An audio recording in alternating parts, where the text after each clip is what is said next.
Okay, ladies and gentlemen, welcome to the first attempt at this commentary. We've got Lemmy, is what I'm going to call him, for this game on Erlenberg in the TVP T50 51 Tier 10 Czech medium tank, and a very powerful one at that, wielding a quite potent autoloader. Now, this game isn't going to be remarkable. It's an offensive assault game here on Erlenberg, so we have to kill all of the enemy tanks, or we have to cap, otherwise we lose. When you're on an offensive assault, you are confronting a disadvantage on the offset.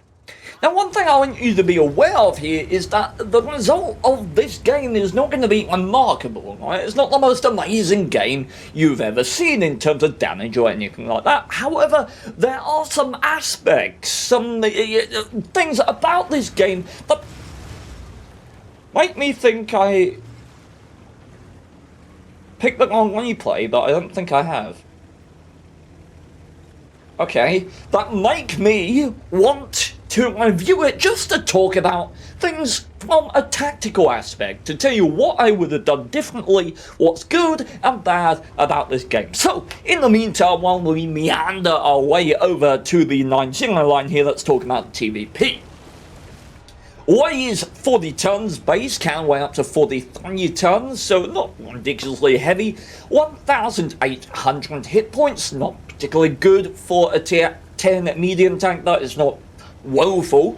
Gun performance, because this thing does wield a weapon. 4 shots in the autoloader with 1.5 seconds between the shells. This thing can pump out the damage very, very quickly.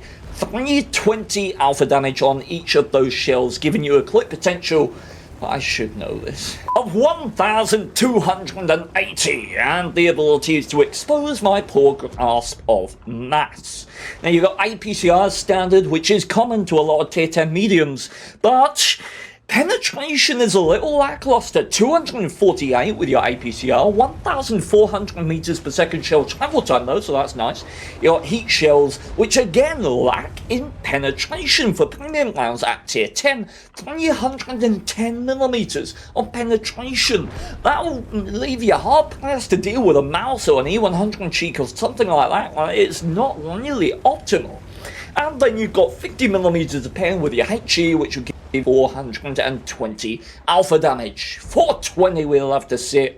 420, funnily enough, is the highest pen in the entire game, found on the Jagdpanzer E100 high explosive anti-tank shells with 420 millimeters of pen. Alright, so we're putting a 60 km/h top speed to good use here. We won't be seeing the 20 km/h in reverse an awful lot. Now, let's talk about what's going on here. Lemmy here has explored this flank and come to the conclusion that he can't do anything over there. What we want to look at right now is the oddities that the enemy have presented us with, right?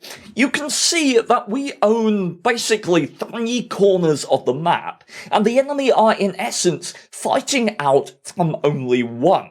So, the thing about an enemy in defensive assault is they are more likely to appreciate secure positions, let's say. There is an overwhelming passivity that is found within defensively oriented teams. Now, the trouble with that, if you think, okay, the enemy is just going to sit in, allow me to reposition, allow me to work, is that there's only 10 minutes. If you look at the clock here, already a quarter of this game has elapsed. A quarter of the time that the offensive team have to attack, to kill, to cap has already expired. Which is why in offensive assault games especially, it's very important to gather information early so that you can make an informed decision of where best to put your tank to have the greatest effectiveness. And in Lemmy's case, he's decided that over on the 9-0 line is not going to profit him. And there's no questions from any of us as to why that is. Can you imagine attacking over this land right now? Then, you know, regardless of what's at A9, A0, the crossfire from the town position right here into this position would be madness. madness. So it's absolutely the correct decision to move over into the town and see what he can get up to. Now, on this tank, you've got a horsepower per ton of 26.43. That is a bit of a special snapshot right here. Horsepower per ton of 26.43, which allows it to feel quite speedy indeed. And its terrain resistances are pretty good as well. You've got 54 degrees a second traverse base, which is very nice. Only goes down to 53.51 on hard terrain, 38.91 on medium, and on soft you've got 23.78, which is thoroughly mediocre. So do not be taking this tank to the 1-2 line on Lakeville. Quite honestly, you shouldn't take any tank to the 1-2 line on Lakeville, you big git.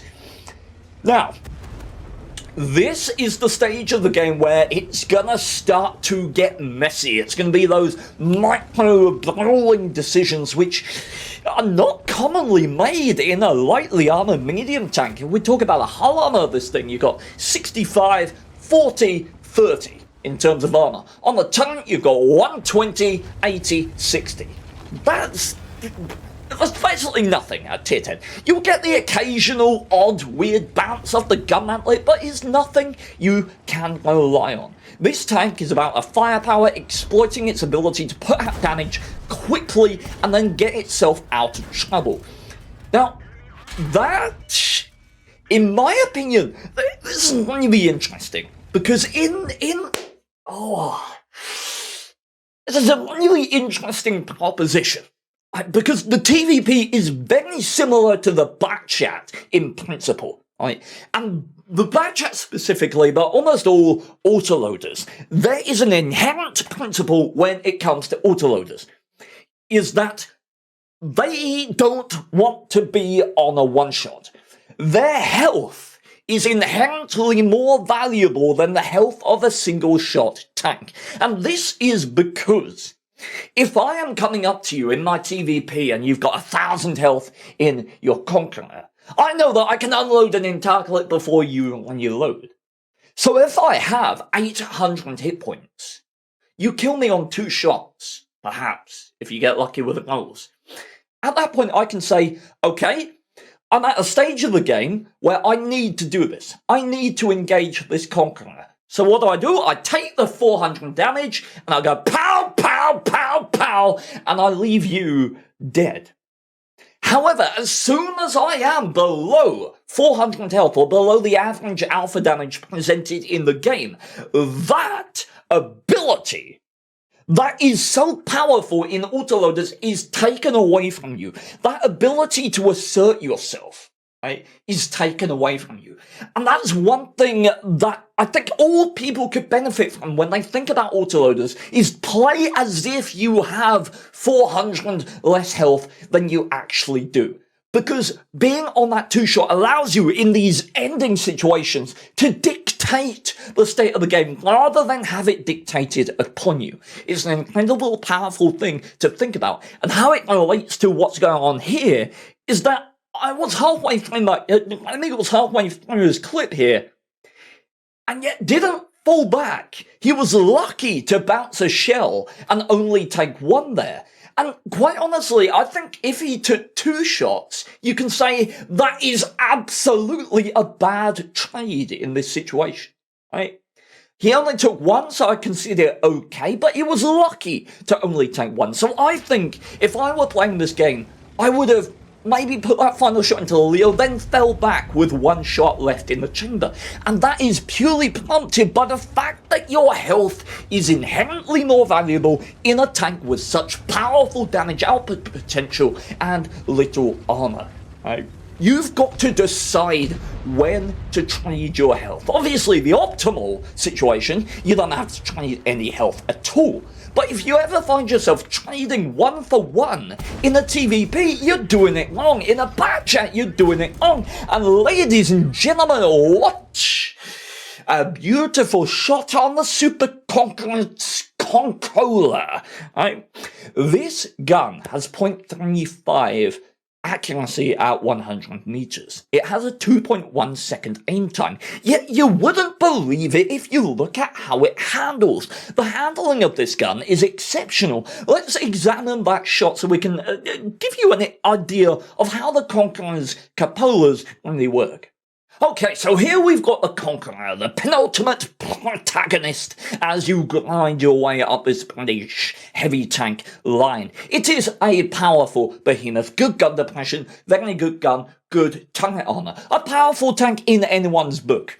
Now, let's look at the weaknesses of this because it is important. If you'll notice, the top of this tank is 50.8 millimeters thick. That means 150mm guns can't overmatch this. 152mm guns can't overmatch this. 155mm guns, like are present on the Americans, T110E3, T110E4, they can. The T30 as well. So if you ever find yourself in an American tank with a 155mm gun, the 750 Alpha guns, you can overmatch the roof of both the Conqueror and the Super Conqueror. So add that to your repertoire and use it against these behemoths when they present themselves hold down. Now, another capacity of the Conqueror we should be aware about is its slightly odd cupola. If we're shooting at this and we go dead center mass, we're going to get a ricochet. Right? This cupola is very, very sloped. When facing a Conqueror, you do not shoot center mass, you shoot to the sides. Right? Left and right of the cupola, right here is the shot you want to take. So left, this side, and right. You want to shoot towards the edges of the cupola that are sloped up. You can see there's sort of a shot catch right there. That is the shot you want to take on the Conqueror's turret. However, if you'll notice the shot our TVP friend Remy just took, it went dead center. And you might think, well, that's very lucky then to hit this surface where you can pan, isn't it? No, it was not lucky because the Super Conqueror, pay attention, look at this armor on the top of the cupola there. Watch how it changes when I move to the Super Conqueror. And there you go. That is a very different proposition when it comes to engaging this Super Conqueror. And we'll put it on flat land here because the angle is very nearly auto bounce.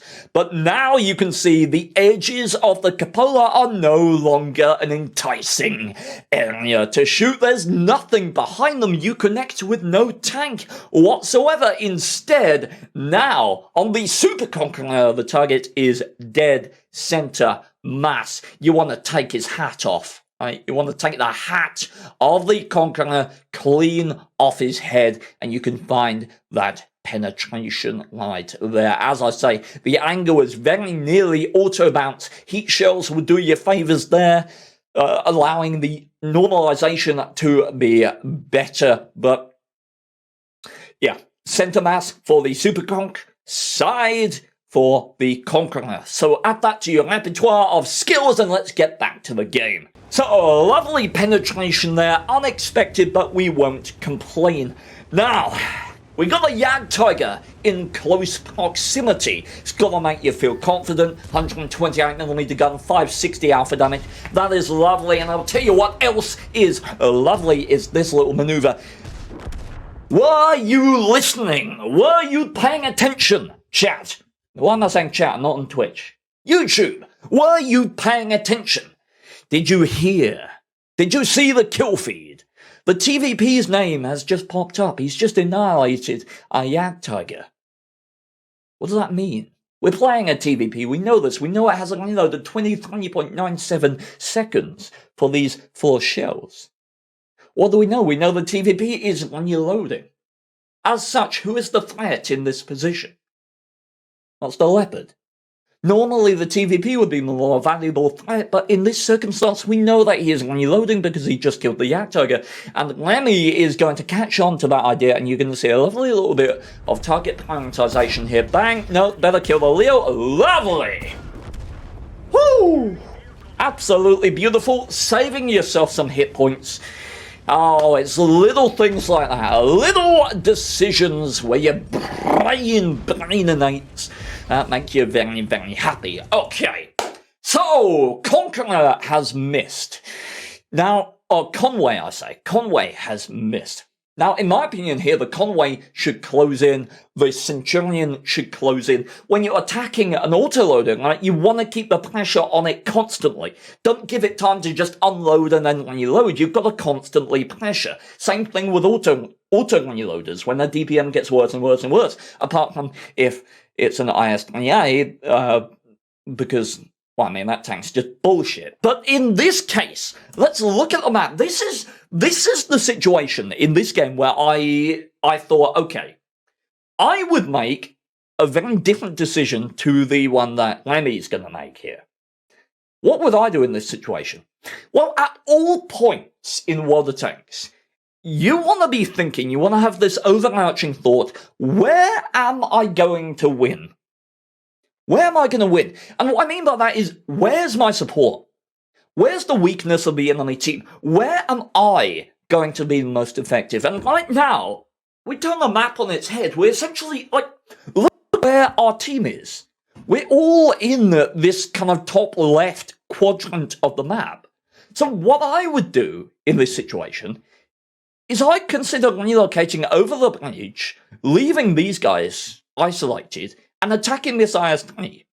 Not only does that enable me to potentially take out and damage a dangerous heavy tank, because I could try to go through this hole, although now that I'm seeing that wreck there, I think I might have got into trouble if I tried that. But I would try and go for this guy, because that groups me back up with my team, right? And I do think, looking at it situationally right now, I think I'd have a lot of trouble doing that. That was my basic instinct. Yell over here, target this guy, he's closer to my team. If I kill him, these guys then have trouble attacking me. I don't want them to get on top of me. I can't engage multiple people on a lot of health in an autoloader. I need time to run away and reload, and that can be afforded to me by having the support of my team. If the enemy want to say, aha, TVP, you are reloading, I can then say, aha, but my team is not, and they can support me. In this situation, I can't do that. If I go for the IS-20, it potentially enables me to. So that was my thinking, even though right now, I'm telling you, I think it may well have gotten me killed in this game. Let's see what Lenny does instead. And this Conway is pressuring, as indeed he should. But Lenny is going to power forward here, and the Centurion, major misplay. Major misplay, game-losing misplay. You're gonna die. TVP, its pen's bad for a tier 10 medium tank. It ain't that bad. It's gonna butter through the whole of your Centurion. And I'm telling you this right now, if I was that Centurion, I'd be turning my ass to the side and saying, you want me to die? I'm gonna die right in your feckin' way, mate.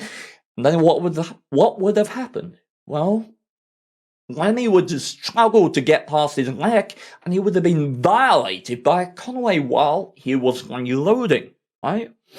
You've got to think about the impact that you have to the game, even if that impact is you dying in an inconvenient place. He didn't, and it allowed Lenny to get out of immediate danger. The Conway is still trying to pressure him.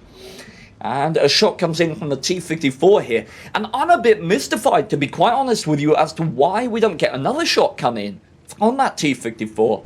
Conway is still trying to pressure, but not having any luck with it whatsoever.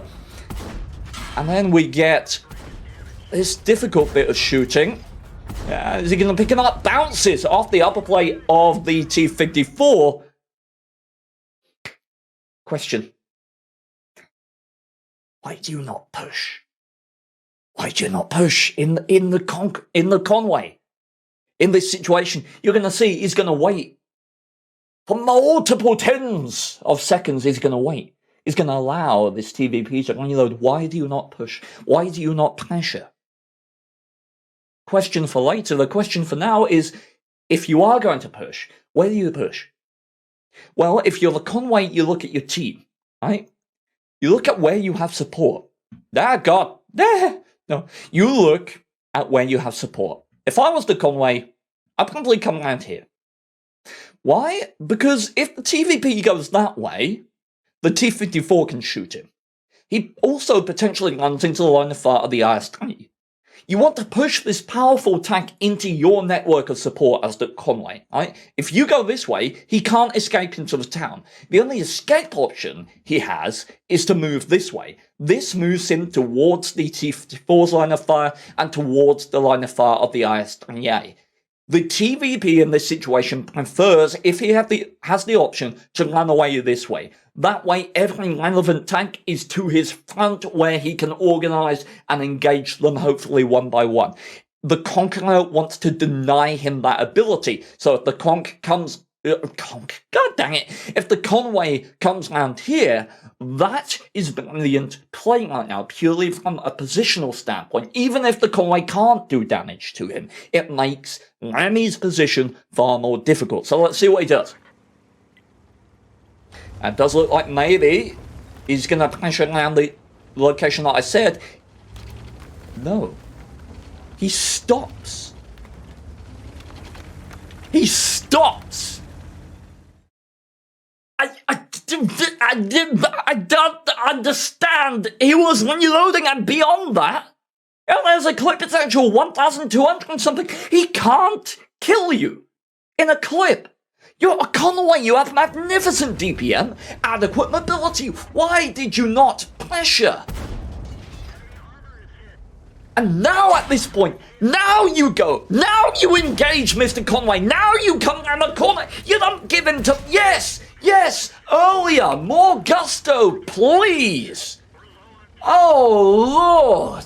Oh, the lapses in judgment in Mr. Conway. Oh, that's just sad. That is very sad. And again.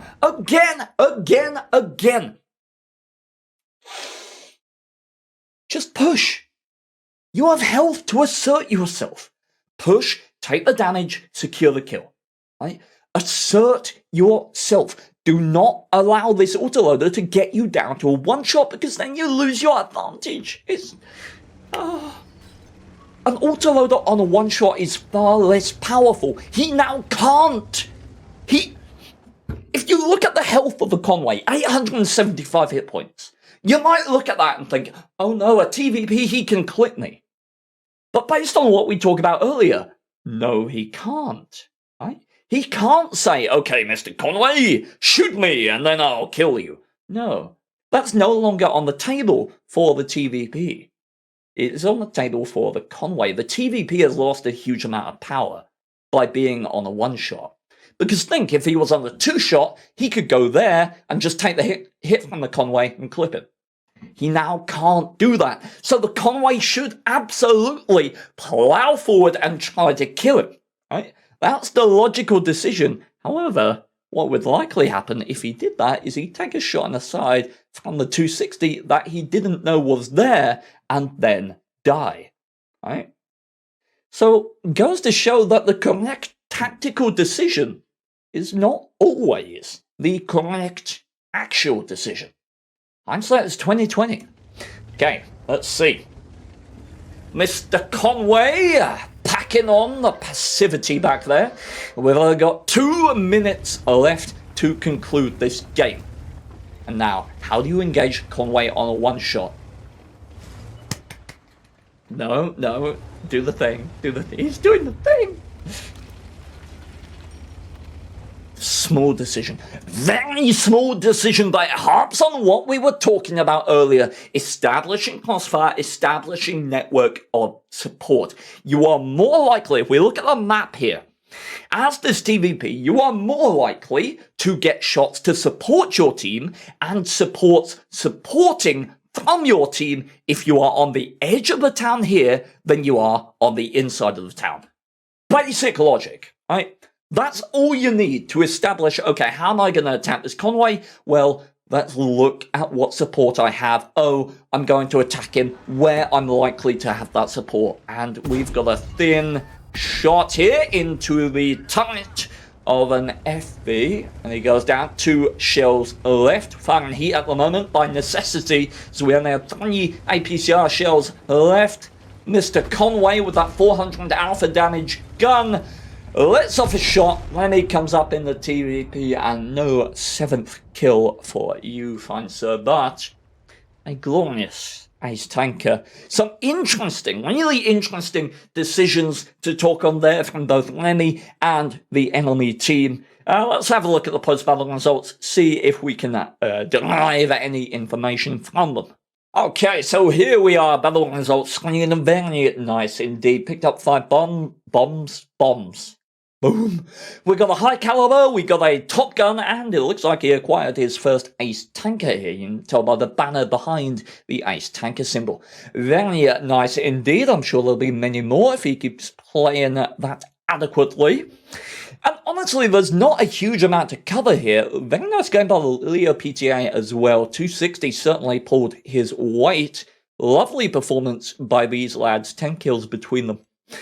There's not an awful lot that I want to cover on this ending results screen. I think I covered everything I wanted to within the confines of the game itself. So I will simply say thank you very much for watching. If you're interested in more commentary in this style, I will leave the commentary playlist on the outro screen if you would like to see more of the games that I've covered.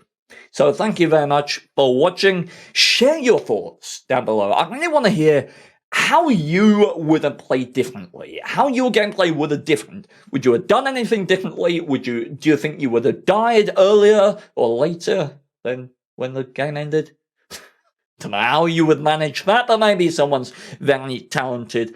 Either way, share your thoughts, leave a like on the video if you enjoyed, and fare thee wonderfully well. A nice guy like Ned Flanders, but wielding a band hammer that make viewers feel him like a gang member, yeah. You better never ever shoot versus the man, cause that's a jerk off his hand, hence you're a permanent ban, yep.